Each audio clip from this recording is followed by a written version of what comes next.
and this is just a check-in at the end of day 6. So we've got some pretty good growth happening here and nice looking crops. A little slower than my usual crops, but still looking not bad.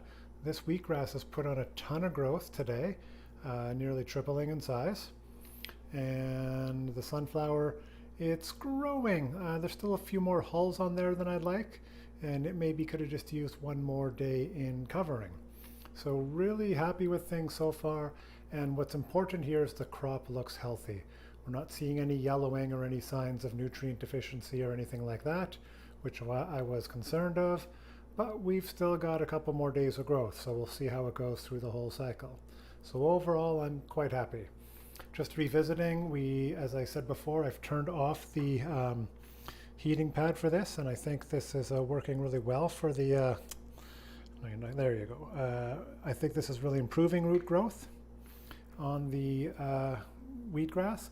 And even though the sunflower likes the heat, I was seeing some damage on the roots of the sunflower as well, and they're still coming through, and I've turned the heating pad off for the sunflower, and the roots seem to like that as well. Now that's going to slow down growth for the sunflower. So what I would look at doing with these is maybe having a supplementary heat around here that wasn't directly under, in like the case of the heat pad, or just keep the heat up a little bit in the room. We just tend to keep things a little cool in here. So really happy with things so far. So our Fibre hemp mats at this point are performing quite well. I've already got plans for the second trial, which I'll talk about in the future. And the question I'm having is, as I look at how things are growing and seeing the tendency, say, of the wheatgrass roots to be underneath the tray is, and there is some moisture down here, but should the strategy in this case be to water the roots from below and assume that that is where they're going to take the water up from? Or to what degree does this water work down to the roots if I'm watering on this mat directly? And that's what I have been doing. I've been watering there and letting some of the excess go down, and that seems to be working.